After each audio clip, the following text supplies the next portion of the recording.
Some are flesh and blood. Some legends walk among us, but they aren't born, they are built. Legends are made from iron and sweat, mind and muscle, blood and vision, and victory.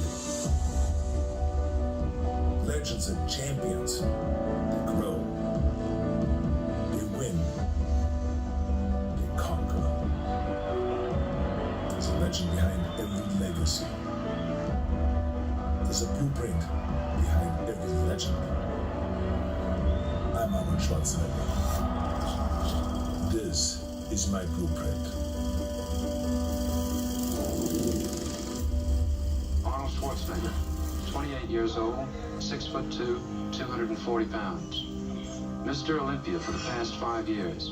He is preparing to defend his title this year for the last time. All Mr. Universes in the past 5 years or so come get together in one contest trying to find out who's the best of all the Mr. Universes. So they created the Mr. Olympia contest, which is then the top contest. And whoever wins that is the top bodybuilder. You are the top bodybuilder. Right, yeah. I think that everyone knows when they get into training that you're not going to go and become a champion from one day to the next. But the question is, how can they speed up the process?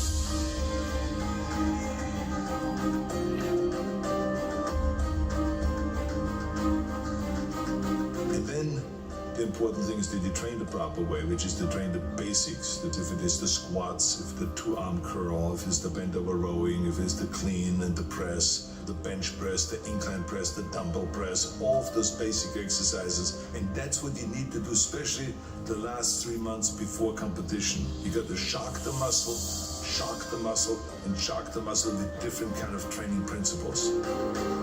Expose your weak points. You're gonna go and hit those marks, and then you move the bar higher, and you feel that with hard work, you can achieve the goals and you can become successful.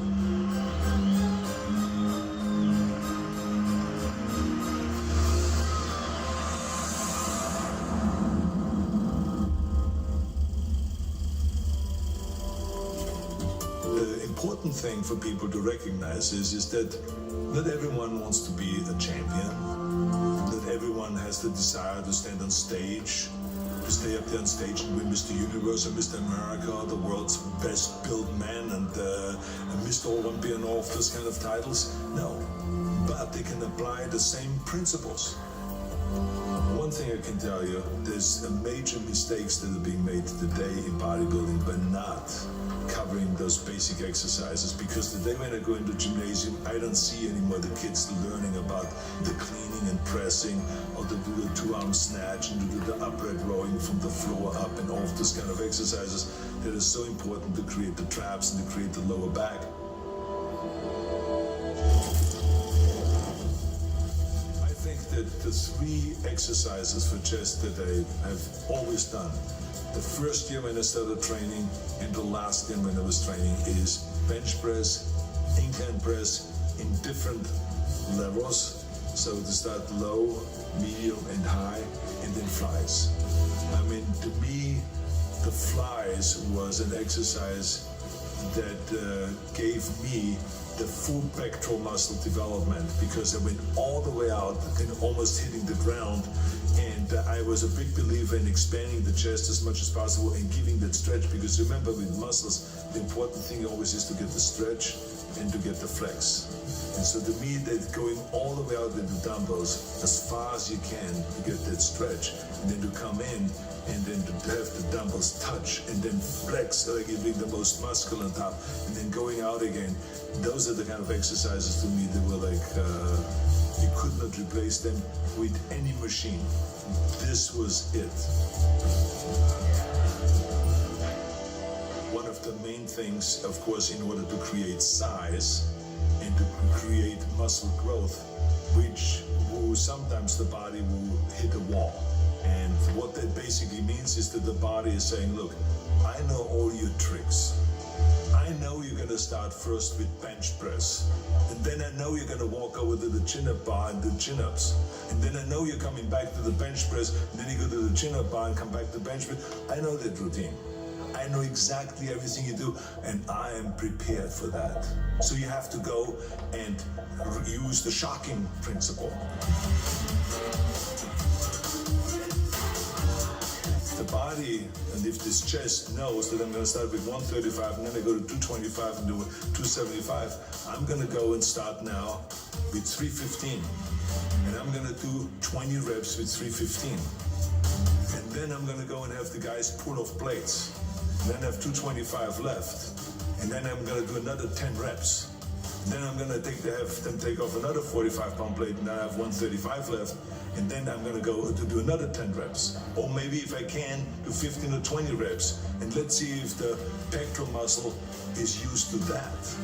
And then all of a sudden you will find that your pectoral muscle is shaking after that. And you don't know what to do because it's cramping and it is being tortured. And it is in pain because you've now shocked the muscle. Bend over rowing with a barbell.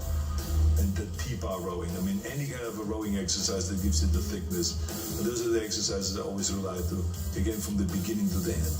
There's a lot of bodybuilders that have a kind of a deficiency when it comes to the lower back and to the striation of the lower back, which you only get from stiff-legged deadlifts and from regular deadlift and from bent over rowing and all the stuff without supporting your chest. You got to let your body free and let the lower back hold you up while you're doing the bent over rowing. And we did like off the bench, balancing on the bench up to 315 pounds bent over rowing, because that's what gave you then that strength in the back and gave you the thickness of the back. Because remember, when you train the back, you need the width and you need the thickness, but you need the thickness on the lower part of the back, you need the thickness on the top of the back and the outer back and then the center back. So you got to train and find exercises for all of those different things. Curls, barbell curls. I was up doing reps with 275 in the barbell curl. Many times we would start out with a heavy weight and do just one rep. Then have them pull off plates and a curl, but just enough that they can now do 2 reps. Then pull off plates and do 3 reps, and pull off more plates and do 4 reps after that. And so this is how it will go up until, without ever putting the bar down, to really let the bicep know, you don't know what's coming.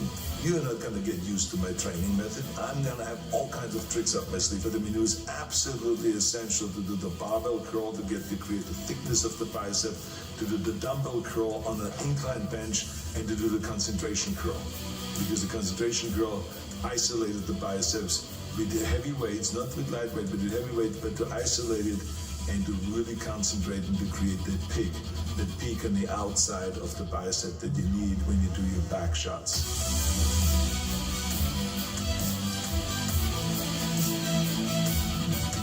Tricep was narrow bench press, a lot of narrow bench press in the early days, then triceps extensions down, and then overhead tricep extension with one arm and with both arms. And then also tricep extension onto a bar, where you let the body, the head go onto a bar and press out in order to use your own body weight. Shoulders, dumbbell presses, barbell presses in the front and in the back. I mean, we always did the rear press behind the neck kind of presses, the military presses, the dumbbell press, which is now called the Arnold press, because it was a certain way that was done in order to really create the stretch of the front delta and to come down with the elbow here, not just to here, but to come all the way down and then to rotate out and go up and to get that full flex. And then lateral raises, and especially bent over lateral raises on a bench. That is a 45-degree bench. This is a specialty that I've learned at Vince Gironda's gym. And he had this cutout on the face where you could still breathe, where you don't have to look sideways, but you can breathe. But it is 45 degrees, and to turn your wrist outward like this. And it is a fantastic resultant exercise. We many times went into the gym just as one day a week, where we went to 110-pound dumbbells and we did dumbbell presses. We did 6 reps. That's all we could do, 6 reps. So we picked up the 100 and did another 6 reps. Put them down and took the 90s and did another 6 reps. And then we picked up the 80s and we went all the way down to the 40s. and barely could do 6 reps then with the 40s. But I can tell you that I did not know where to put my arm because my deltoids were screaming. They were in pain. Why? Because I shocked the muscle. Squats is, I think, the most important exercise to create thighs, big thighs. Squats, rear squats, front squats, leg extensions, lunges, stiff-legged deadlifts, or good morning exercise with stiff legs and a lot of leg curls. Then we sometimes, in order to shock the body and the muscle, we would switch from squats to leg press, to just load up the leg press machine and do a lot of leg press and stuff like that.